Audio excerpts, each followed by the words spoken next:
요즘에 저를 좀 사칭하는 불법 리딩방이나 텔레그램 또 단톡방들이 굉장히 좀 많아지고 있는데 각별히 여러분들이 좀 주의를 했으면 좋겠어서 이렇게 좀 영상을 찍게 됐고요. 실제 피해 사례들도 좀 있는 것 같아요. 저는 이런 리딩이라든가 이런 걸 전혀 하고 있지 않거든요. 저를 사칭한 어떤 문자가 온다거나 그런 걸 받으셨을 때는 그냥 무시를 하시거나 꼭 신고를 꼭 해주시면 좀 좋을 것 같습니다.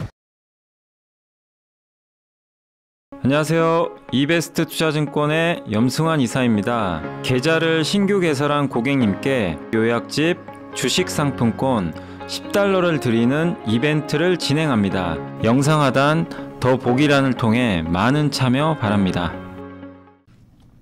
네, 안녕하세요. 이베스트 투자증권 염승환 이사입니다. 연휴 잘 보내고 계신가요? 자, 제가 촬영하고 있는 시간은 2023년 9월 27일이고 이제 저희가 2차 전지, 반도체, 풍력, 디스플레이, 또 뭐 했었죠? 하나 더 했던 것 같은데 갑자기 기억이 안 나. 여러 산업들을 아무튼 저희가 이제 다 다뤄봤는데 이제 오늘 해드릴 거는 자율주행입니다. 자율주행. 그러니까 한마디로 꼭 무조건 자율주행만 있는 건 아니고요.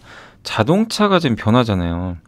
그래서 배터리 기업들의 주가가 그렇게 간 거 아닙니까? 자동차의 동력원이 뭘로 바뀌었어요? 휘발유, 그러니까 엔진에서 모터, 배터리로 바뀌면서 배터리 기업들의 주가가 어마어마하게 올랐었죠. 지난 한 3, 4년간. 기본 10배 이상씩 오른 것도 많고. 자, 그 다음은 어디냐 이거죠.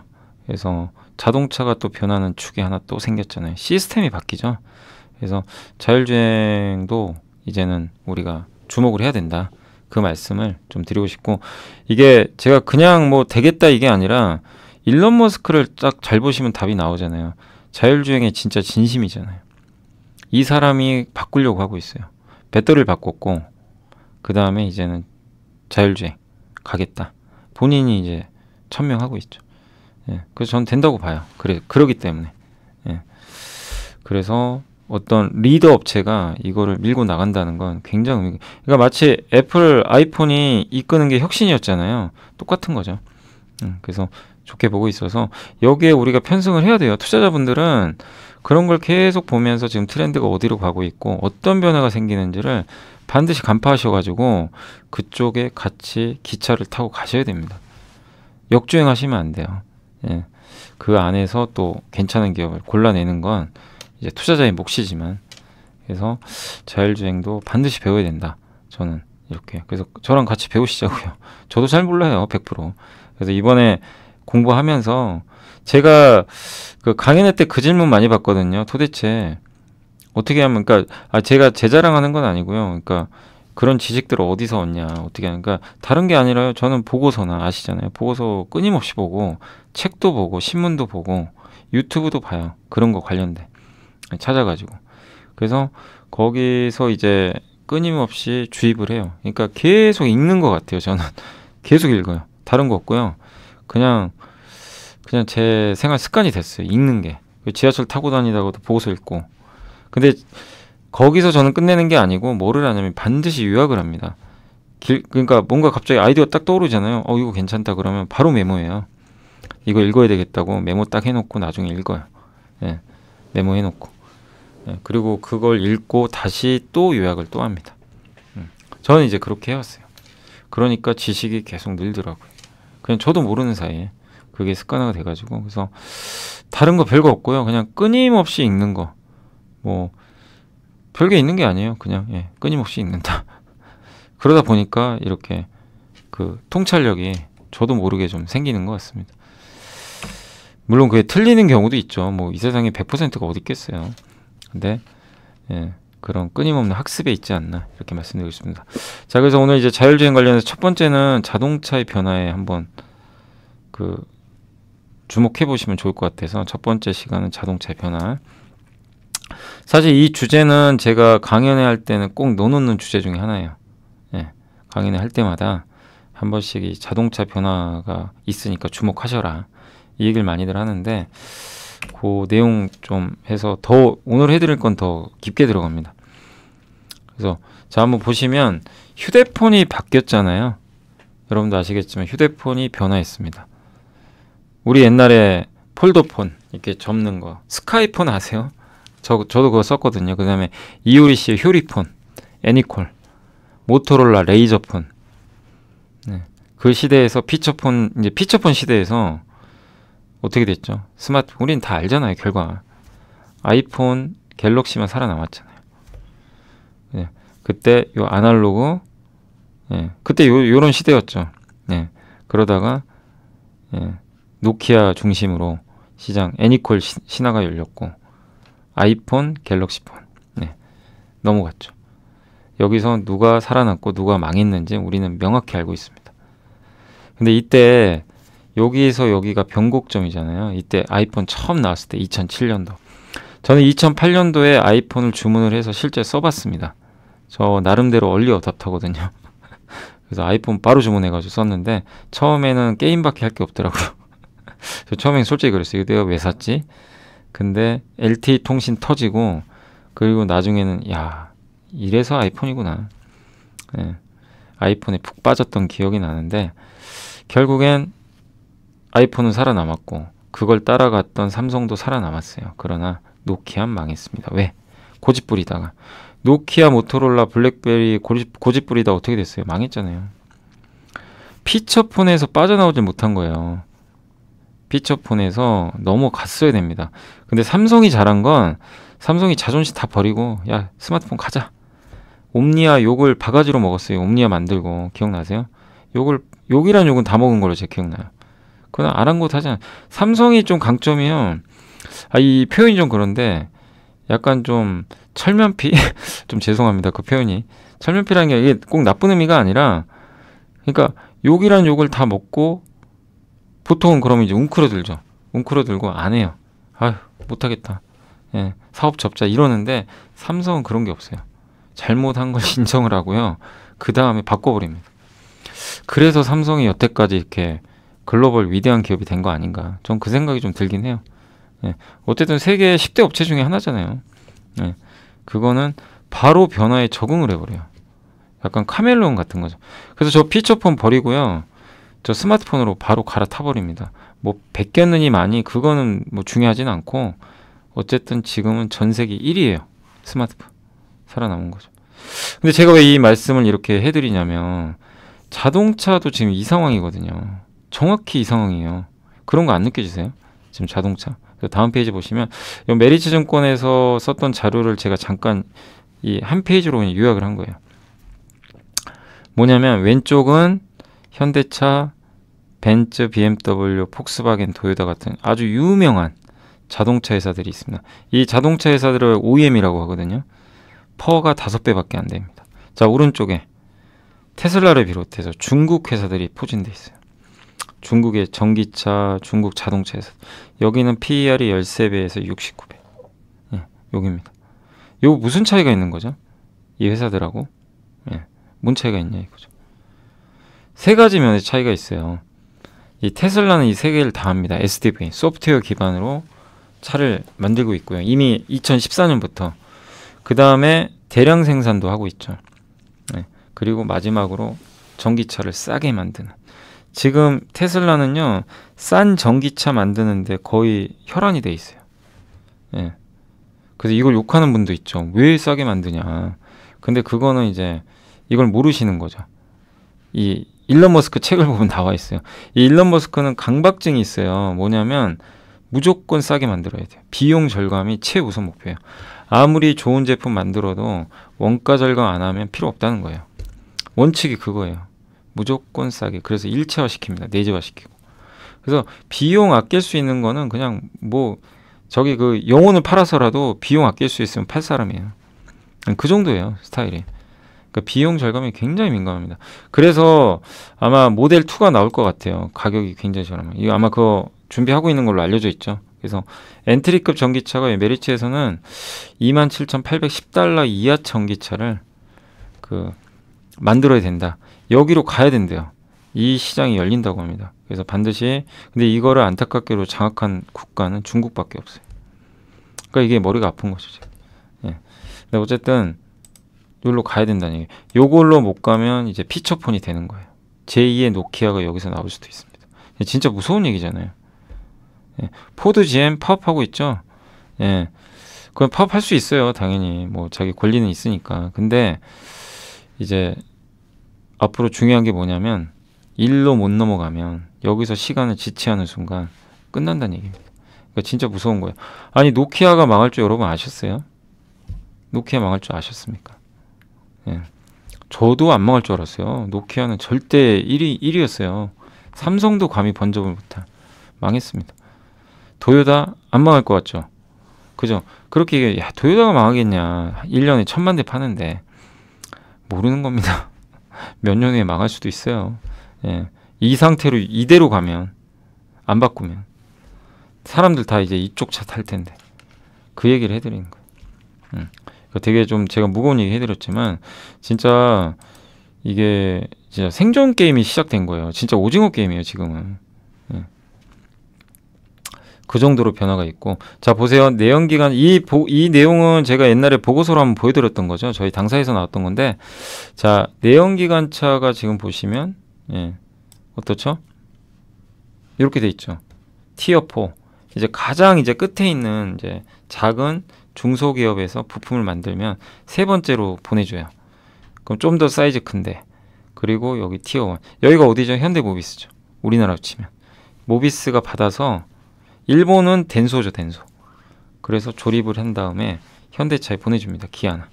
그러면 프레스, 차체 조립, 도장, 의장, 검수한 다음에 차를 만드는 여기에 이제 엔진이 들어가죠. 부품 수는 2만 개 이상 나오게 됩니다. 근데 자동차 여기에 이 내연기관의 최대 강자는 누구예요? BMW, 벤츠, 그 다음에 도요타, 혼다. 예, 엄청난 장인 정신이 있는 그런 기업들이죠. 업력도 되게 오래됐고 안타까운 얘기지만 현대차가 아무리 노력을 해도 이들을 뛰어넘기가 굉장히 어렵습니다. 함부로 못 뛰어넘는 거죠. 그 격차라는 게 있어요. 근데 진짜 많이 줄였어요. 그거는 인정하지만 뭔가를 넘기는 어렵다는 거죠. 예. 그 체급 차이가 있으니까.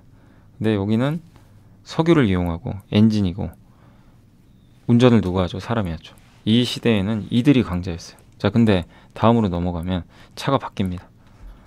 여기도 있죠. 물론 여기도 유지되지만 여기에 이게 붙습니다. 자율주행 기술이 붙어요. 이제 이미 붙고 있어요. ADAS 같은 이제 첨단 보조 주행 장치들이 다 달립니다. 24년부터는 유럽에서는 그거 안 달면요 차 출시도 못해요. 네. 그럼 밑에 배터리, 파워트레인, 엔진 없어지고요. 구동모터, 감속기, 인버터, 2차전지 원료, 리튬, 양극재, 음극재, 전해액, 분리막, 그 다음에 재활용, 충전 이게 여기 붙습니다. 이런 이제 전장 부품 시장이 연평균 14% 성장할 거래요. 자동차 부품 개수가 7,000개로 확 줄고요. 대당 전장 부품 비중도 20년에는 35% 들어갔어요. 그러니까 전체 부품 중에 35%가 전장 부품인데 28년도에 70%. 자, 그럼 이걸 보시는 순간 아이디어가 떠오르시죠? 우리가 어딜 봐야 되는지. 벌써 이미 봐야 될 거는 배터리인데 이미 배터리 10배씩 올랐잖아요. 예. 배터리 이미 올랐고 그 다음 뭐냐 이거죠. 예. 그 다음에 변화에 주목하라. 요 밑에 여기로 간다는 거예요. 그러니까 자동차 기계에서 동력원 배터리로 갔다. 이제 배터리 이미 시작했고 다음 타전 요 시스템이 바뀐다. 그래서 이걸 하기 위해서는 저 세 가지가 충족이 돼야 됩니다. 소프트웨어, 저가 전기차, 대량 생산. 이걸 못하는 회사는 도태된다는 얘기예요. 현대차 여러분 생각 어떠세요?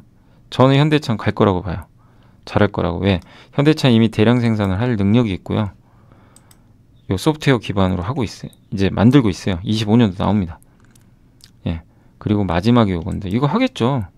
못할 이유 없잖아요. 현대차가 뭐 저가차 뭐 만들지 못하는 것도 아니고. 근데 아쉬운 건 지금 이런 거에 대한 발표가 없어요. 현대차가 이거를 빠른 시간 안에 발표를 해야 됩니다. 우리도 이런 전기차 저가형으로 가겠다. 테슬라처럼. 아니면 중국 회사들. 이거를 보여줘야 됩니다. 예. 그럼 밸류가 저는 올라갈 거라고 봐요.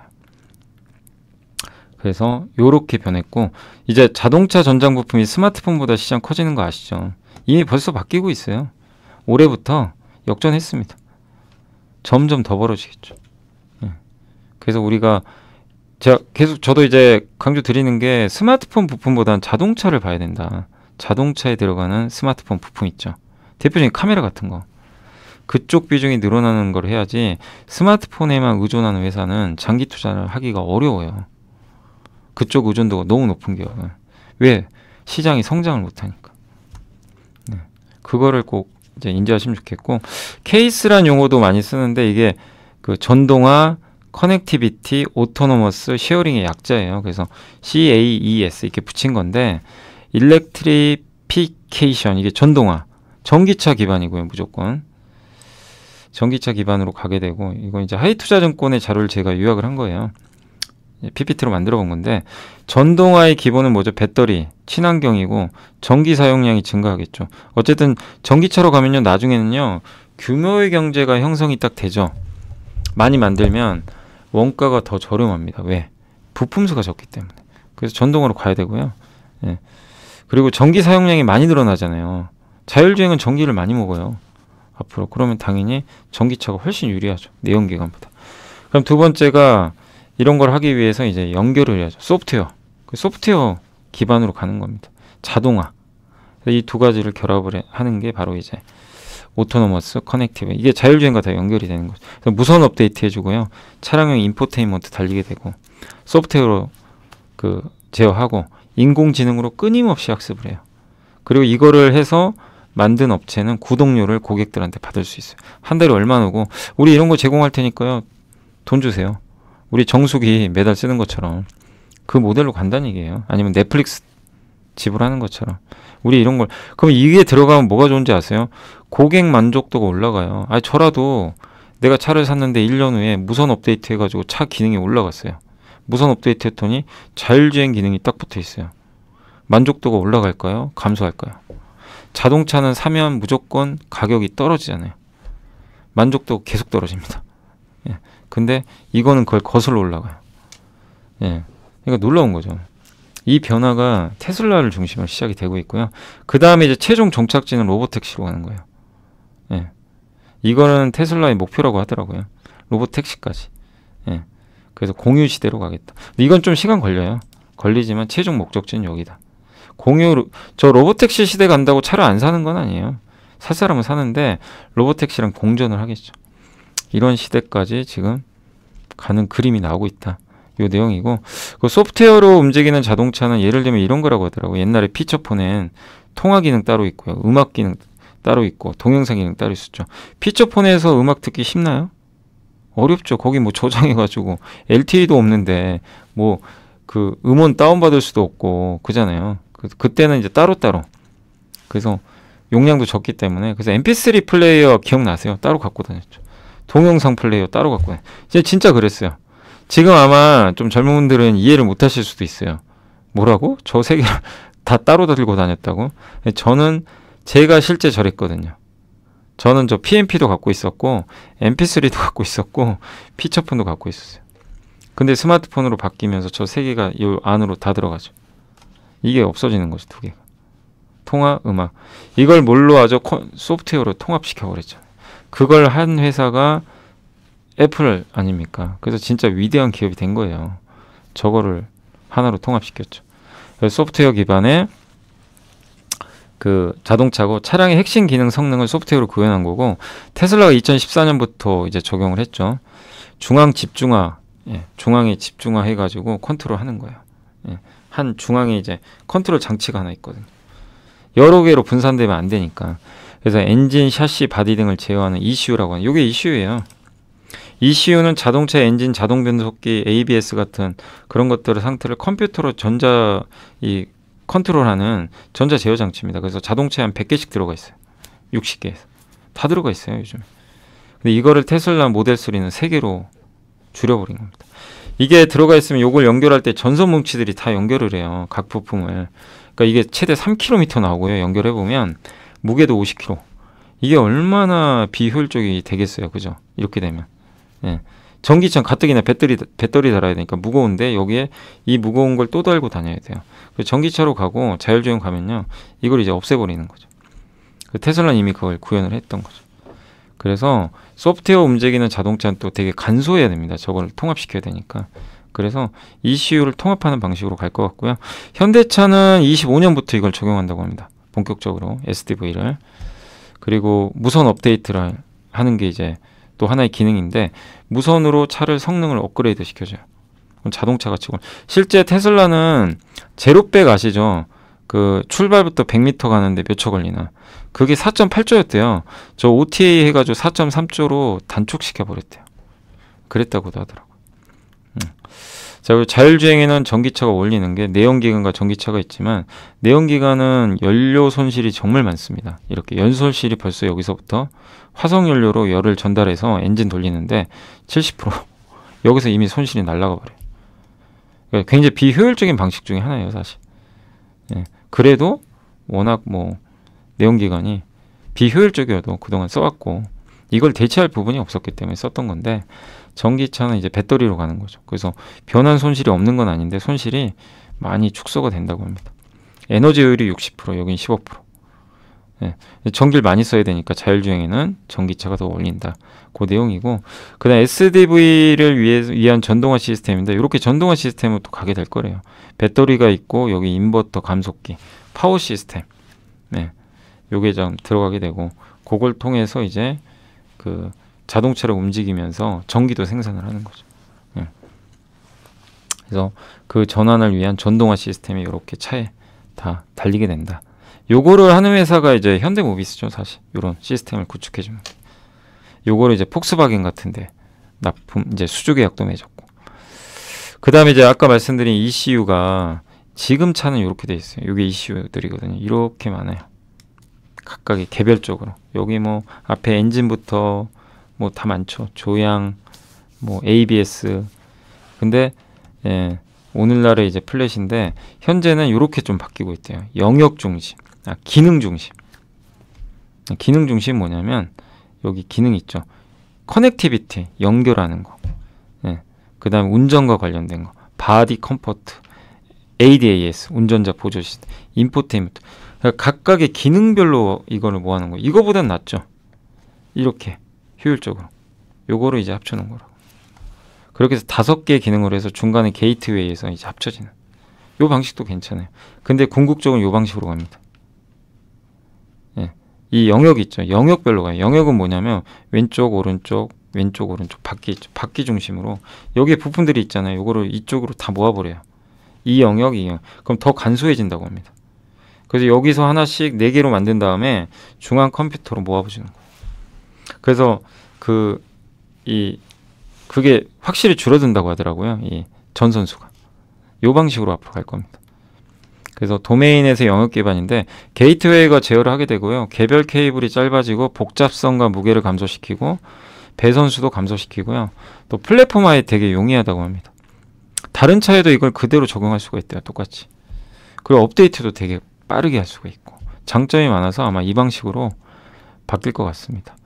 자, 그리고 이제 자율주행 얘기를 이제 본격적으로 할 텐데 그 기본 개념들은 좀 알아봤고, 자동차 사고의 원인이 뭘까요? 미국에 이제 제가 여기 네이버에 물어봤거든요. 하이퍼클럽 X에. 야, 미국의 자동차 사고 원인이 제일 많은 게 뭐냐? 이렇게 물어봤더니 2021년도 기준인데 음주운전이 제일 많고, 과속, 안전벨트 미착용, 운전 중에 휴대폰 사용, 신호 위반, 보행자 무단이다, 이런 게 많다고 합니다. 근데 이런 것들은 자율주행으로 들어가는 순간 이 중에 많은 사고가 없어지겠죠. 일단 음주운전을 안 하죠. 자율주행은 음주운전이 아니잖아요. 예, 차가 운전하니 과속도 안 하게 됩니다. 예. 그리고 운전 중에 휴대폰 사용해도 사고가 안 나겠죠. 왜? 차가 운전하는데 나는 휴대폰 봐도 되죠. 그래서 미국 10대들의 자동차 사고 원인 중에 대부분이요, 문자 메시지 확인하다 사고가 난대요. 그러니까 10대들이 이제 일찍 좀 따는 경우들이 있잖아요. 예, 그럴 때 자동차를 또 타고, 아니면 이제 엄마 아빠 차 그냥 타고 가다가 그런 경우도 있는 걸로 알고 있는데, 그럼 안 되죠. 안 되는데 그때 사고가 제일 많이 나는 게요, 문자 메시지 보다가 사고 많이 난다. 근데 기본적으로 자율주행을 하게 되면 이 부분은 없어지게 되는 거죠. 그래서 일론 머스크도 그 자율주행 왜 하냐 이렇게 물어봤을 때 가장 큰 이유는 자동차 사고 안 나지 않냐, 사고를 줄인다, 그게 목적이라고 하더라고요. 또 그때 인터뷰했던 거 제가 잠깐 보니까 기억이 나서. 예. 그래서 이제 자율주행의 당위성은 그거예요. 자동차 사고를 줄이자. 이게 목적입니다. 자율주행을 하는 것. 예. 그래서 저는 이 방향으로 간다고 생각하고요. 가야 된다고 봐요. 저도. 예. 사고를 줄일 수가 있거든요. 그래서 이제 자율주행 지금 레벨 2하고 레벨 3이 나오고 있는데 레벨 2까지는 나왔어요. 여기는 인간 중심입니다. 우리가 어쨌든 운전대 잡고 있어야 되고 주행 보조죠. 보조도 해야 되는데 레벨 3는 뭐냐면은 이제 운전대 손 놓습니다. 차가 알아서 운전해요. 놔도 돼요. 예, 앉아는 있어야 돼요. 예, 앞좌석에 앉아 있어야 되고 개입을 좀 한 번씩 해줘야 돼요. 뭔가 위험할 때. 예, 주도권은 자동차입니다. 이 시장이 이제 열립니다. 본격적으로 열릴 거예요. 올해 말이나 내년부터. 그래서 자율주행 시장은 2030년에 1986조 원 시장으로 알려져 있고 연평균 무려 40%나 성장한다고 합니다. 어마어마한 거죠. 이 성장률을 보면 여기에 우리가 공부를 안 할 이유가 없잖아요. 이런 걸 공부해야죠. 어딜 공부하겠어요. 그죠? 공부해야죠. 집중적으로. 예, 답지가 나와 있는데. 그리고 사람이 운전하는 거에서 자율주행은 일로 넘어가요. 그러니까 우리 눈으로 보고 뇌로 판단하고 우리가 직접 하는 거에서 뭘로 가죠? 인지, 이거 누가 해줘요? 센서, 카메라가 해주고 지도가 있고 판단은 딥러닝이 AI가 스스로 해줘요. 제어, 그걸 통해서 제어도 알아서 합니다. 예.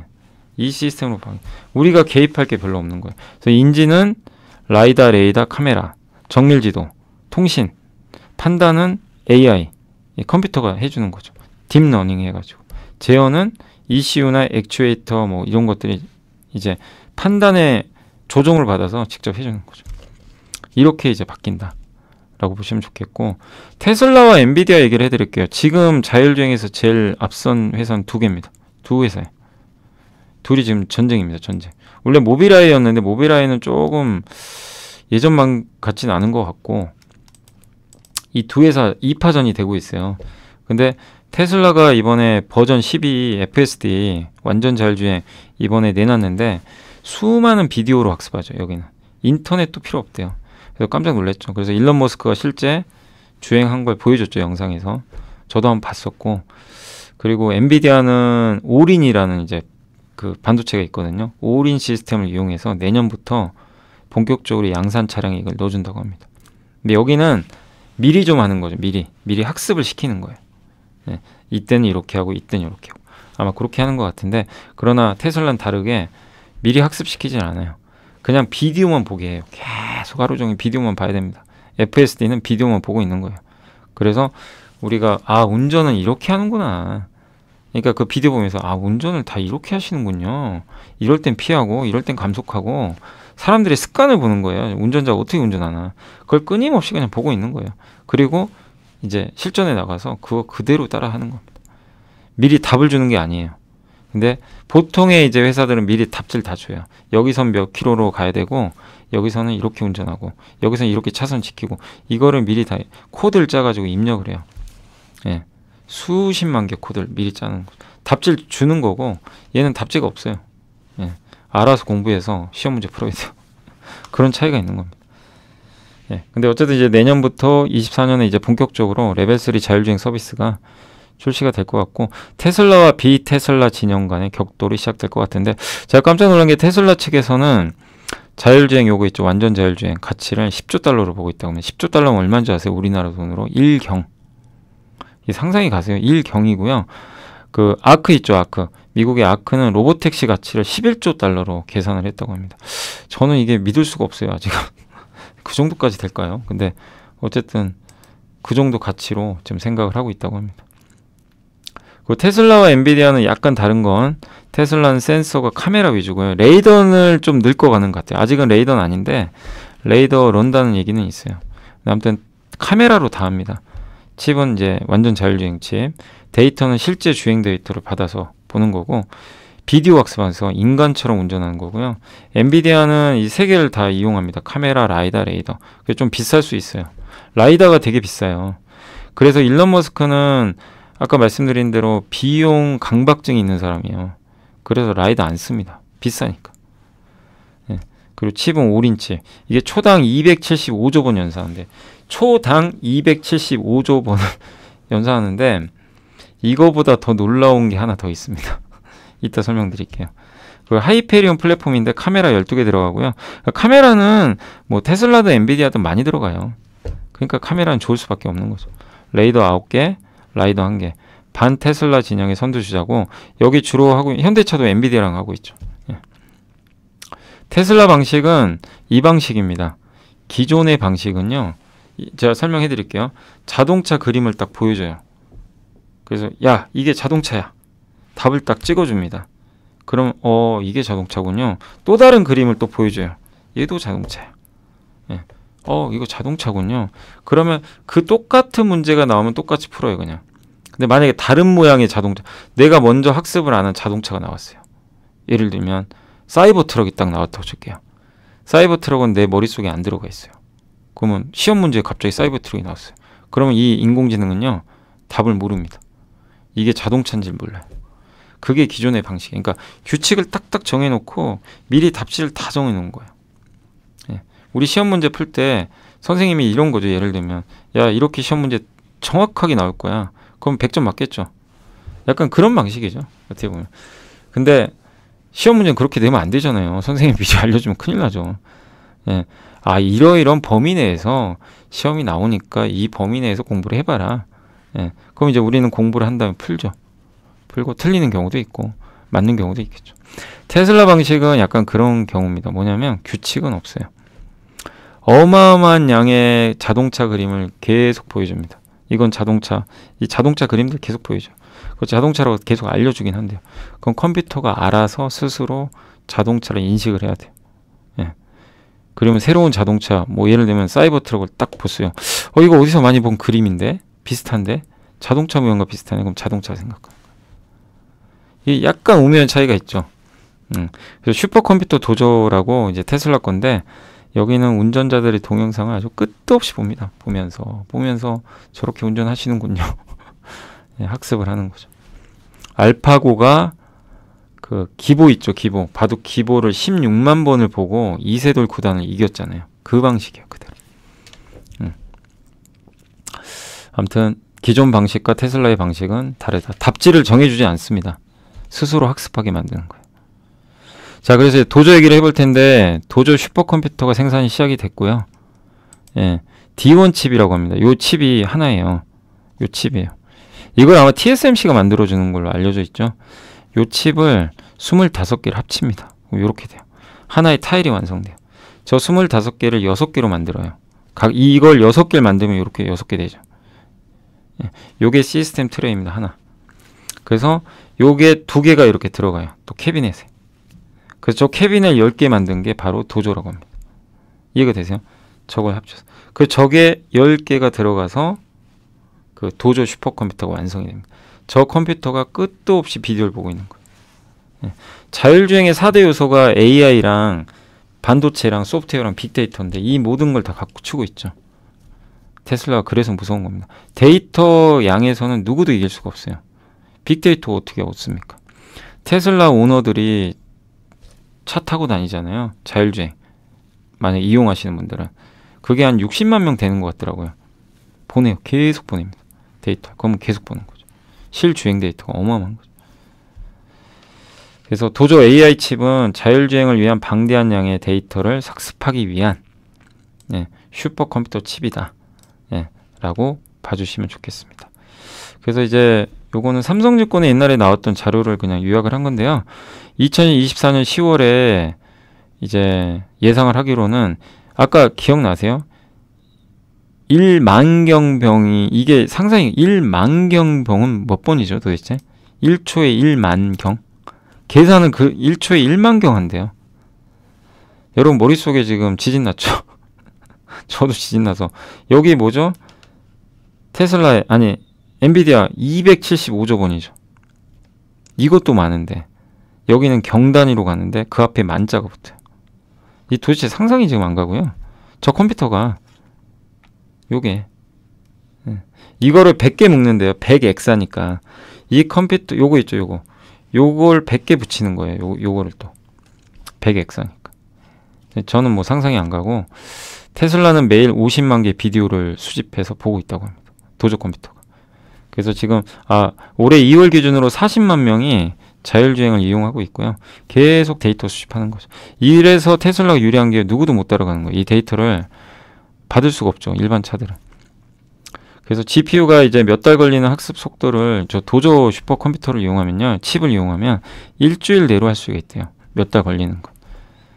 그리고 내년 하반기부터 본격적으로 소비자한테 유용한 기술이 되지 않을까. 예. 그리고 운전자가 자율주행 모드를 안 켜고 내가 직접 운전하는 경우도 있잖아요. 그런 게 섀도우 모드라 그래서 마치 그 차량 운전을 하는 동안 그거를 그대로 그 자율주행에 운전하는 것처럼 이 그림자 모드로 바꿔준대요. 근데 운전자는 그냥 그대로 운전하는 거예요. 네, 그런 것들을 예, 또 보내주는 거죠. 그리고 2024년 10월 여기 나와 있죠. 아까 적어드린 거. 예. 아, 이거 같은 걸 제가 또 썼네요. 네, 아무튼 2024년 2월에 도조가 엔비디아 컴퓨터를 대체할 정도로 커지고 학습한 자율주행차가 6개월 정도의 검증을 거치면, 그러니까 내년 2월에 엔비디아 컴퓨터를 대체할 걸로 보고 있고요. 그 다음에 6개월이 지나서 내년 하반기 되면은 소비자한테 유용한 그걸 전달해 주지 않을까, 이렇게 예상을 하고 있는 것 같습니다. 자, 그리고 이번에 모건 스탠리가 그 보고서 하나 썼잖아요. 테슬라. 제가 왜 자꾸 테슬라 얘기하냐면 테슬라를 알아야 자율주행을 알 수가 있어요. 그래서 이걸 좀 시작을 한 겁니다. 그래서 도조 가치의 부여를 좀 시작을 했는데, 도조가 그 아까 슈퍼컴퓨터라고 그랬잖아요. 근데 도조가 이 도장이에요, 도장. 여기 도장이라고 저도 알고 있는데, 예. 그러니까 테슬라의 AI, 예. 그래서 목표 주가를 $250에서 $400로 올렸다. 그래서 그날 주가가 10% 폭등했죠. 그래서 기존의 목표 주가는 요건데 여기에 도조 가치 두 개가 들어가요. 그래서 52% 늘어난다. 도조로 창출되는 기업 가치가 요 두 개인 것 같더라고요. 그래서 $129가 증가한다. 지금보다 52%. 목표 주가 $400. 그 내용입니다. 그래서 테슬라 가진 힘이 이거래요. 지금 데이터 갖고 있죠. 대량의 데이터. 세계적인 능력을 갖고 있는, 그러니까 전 세계 탑 클래스급의 인재들. 그 다음에 세계에서 가장 단단하다고 해야 되나요? 예, 이제 가장 강력한 계산 능력, 소프트웨어를 갖고 있는 이런 것들을 풀 수 있는 그런 자동화 기술들을 갖고 있다. 거기다 엄청난 돈도 갖고 있죠. 예, 그 하드웨어와 소프트웨어를 또 잘 결합을 하고 있는 것 같고, 이런 것들을 이제 지휘하고 있는 사람이 바로 일론 머스크죠. 예. 그래서 이런 걸 갖고 있는 게 또 힘이고, 그 다음에 이제 AI 중에 비주얼 있잖아요. 우리 이제 비디오나 이런 걸 학습해서 그런 것들이 이렇게 꼭 자동차만 필요한 게 아니라 뭐 제조 공장, 항공기, 우리 의료 AI 아시죠? 올해 루닛이 엄청 올랐잖아요. 그런 데도 적용되는 거죠. 그 다음에 카메라, CCTV, 로봇. 저는 궁극적으로 일론 머스크가 지향하는 거는 로봇 같아요. 로봇을 반드시 하려고 하는 것 같은데, 예, 지금 로봇 요새 최근에 영상도 나온 걸 봤거든요. 근데 이 사람의 지금 목적 중에 하나가 로봇 사업 아닌가, 그런 생각이 들 정도입니다. 아무튼 로봇에 완전히 꽂힌 것 같고, 도저의 잠재력이죠. 뭐 완전 자율주행, 배터리, 여기 그 뭐죠? 여기 트위터, 예, 그다음 스페이스X, 뭐 인공지능 신경망, 옵티머스, 이런 데 다 적용된다는 거죠. 자동차로 끝날 문제는 아니다. 그 내용입니다. 그래서 도조를 통해서 이 테슬라가 기업 가치가 올라간다고 보는 근거는, 이건 자동차 사업이잖아요. 자동차를 팔고 전기차를 팔아서 버는 돈을 가지고 이 바퀴를 돌려서 이쪽으로 보내는 거예요. 여기는 구독 모델로 돈 버는 거예요. 자동차를 팔았지만 자동차 파는 거에서 그치는 게 아니라 자율주행 통해서 계속 구독료 받겠다는 거예요. 그걸로 서비스를 제공해서 돈 벌겠다. 이 두 축으로 움직이겠다는 겁니다. 이게 움직이면 기업 가치가 레벨업이 되는 거죠. 그래서 도조 가치를 660조 원이나 가치 부여를 좀 한 것 같고요. 구독 경제 모델로 전환이 좀 가능하다. 네, 엔비디아 성능의 6배라고 합니다. 이게 칩 성능이. A100 있죠. 엔비디아 지금 H100보다 좀 떨어지지만 A100 대비해서 비용이 최대 8조 원 정도. 제가 계산해 보니까 8조 원 틀릴 수도 있어요, 계산이. 예. 아무튼 비용은 최대 8조 원 정도. 우리나라, 그러니까 미국 돈으로 65억 달러 정도 최대 비용 절감이 가능하다고 하더라고요. 그리고 테슬라의 가치는 지금 현재 이제 가치 분석을 해보면 전기차가 한 25%, 소프트웨어가 한 30%, 로보택시가 20% 정도. 그러니까 앞으로 제일 중요한 게 소프트웨어, 로보택시가 되겠죠. 그걸 전기차 중심으로 하겠다는 게 목적인 것 같습니다. 예. 그리고 요건 아니고요. 요거는 넘어가고, 요거는 나중에 인포테인먼트 한번 설명할 때 할게요. 자, 그래서 테슬라 얘기까지는 다 해드렸고 이제 다 끝나가고요. 그래서 우리가 이제 전 세계 지금 자동차 1등 회사고 세계 시가총액도 엄청 크잖아요. 이 회사가 지금 생각하고 있는 그림은 뭐냐. 그래서 제가 테슬라 얘기를 지금까지 했던 거 도조 얘기도 하고 모건 스탠리 보고서도 보여드리는 게 결국엔 이제는 자율주행으로 갈 수밖에 없다. 이미 시작을 했다. 여기에 도태되는 기업은 피처폰이 될 수도 있다. 그래서 현대차도 위기감을 느껴야 된다. 근데 현대차는 잘할 것 같다. 준비를 하고 있기 때문에. 자, 그래서 여기까지 한번 자율주행에 대한 얘기를 저는 해드렸고, 자율주행을 하는 이유는 저는 두 가지라고 보고 있어요. 아까 교통사고 없앨 수가 있고요. 두 번째는 자동차 회사들의 기업가치 올려줍니다. 왜? 새로운 구독 서비스를 만들어줘요. 테슬라가 무서운 게 이 모든 걸 장악하고 있고요. 아마 저는 테슬라가 이 지금 소프트웨어 만들어서 FSD 있잖아요. 이 시스템 지금 만들잖아요. 이걸 나중에 다른 완성차에 팔아버릴 것 같아요. 야, 너네 우리 거 마치 마이크로소프트 윈도우처럼. 왜냐? 분명히 그런 회사들 있거든요. 이거 못 들어가는. 이거 완성 못하는 기업들이 있을 거예요. 그럼 어쩔 수 없이 테슬라 거 써야 돼요. 종속되는 거. 그게 냉혹한 현실이죠. 그래서 마이크로소프트의 윈도우가 될 수도 있는 거죠. 그래서 어쨌든 그걸 통해서 돈 버는 거죠. 그러니까 그 두 가지 목적이 자율주행으로 가게 만드는 그 원인이 아닌가라고 생각하고 있습니다. 자, 이제 다음 시간부터는 이제 우리 밸류체인 공부를 할 거예요. 그래서 자동차가 이렇게 변화할 때 이제 우리가 자율주행 쪽으로 갈 텐데 공부해야 될 거는 센서, 카메라, 레이더, 라이더가 있고요. 반도체도 종류가 많죠. 반도체, 차량용 IVI가 아까 그 차량용 인포테인먼트.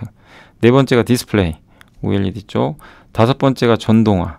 전동화 부품 있죠. 이제 배터리를 조립을 해가지고 팩으로 씌워가지고 붙이는 모터라든가 이런 것들. 전동화 쪽. 여섯 번째가 차량용 소프트웨어. 이런 것들을 중심으로 해가지고 한번 자율주행도 한번 그 우리 공부를 해서 마스터를 해보도록 하겠습니다. 자, 이렇게 해서 한번 미리 공부도 해보세요. 어떤 기업들인지 아마 다들 아실 거예요. 예전에도 우리 보고서로 워낙 많이 소개들을 해드렸기 때문에 아마 제 방송 꾸준히 들으신 분들은 기업들은 아마 바로바로 떠오르실 것 같습니다. 그래서 한번 공부해보시고 고민해보시면 좋겠습니다. 자, 이제 자율주행 본격적으로 이제 시작을 하게 됐고, 뭐 여러분들도 공부해보시고, 특히 테슬라 공부 좀 해보세요. 제가 이번 연휴 기간에 한번 읽을 보고서가 나왔는데, 미래에셋증권에 나온 건데 100페이지짜리 테슬라 보고서 하나 나왔더라고요. 이렇게 길게 쓰시면 어떡해요. 언제 읽어야 될지 모르겠는데, 아무튼 저는 이번 쉬는 기간에 그걸 다 읽어볼 생각입니다. 그래서 정리해서 또 알려드릴게요. 자, 아무튼 오늘 연휴 이제 시작됐는데 연휴 잘 보내시고 함께 배우기 통해서도 공부 많이 하셔가지고 꼭 항상 좋은 결과 있었으면 좋겠습니다. 자, 저는 이만 물러가도록 하겠고요. 저는 다음에 또 찾아뵙도록 하겠습니다. 감사합니다.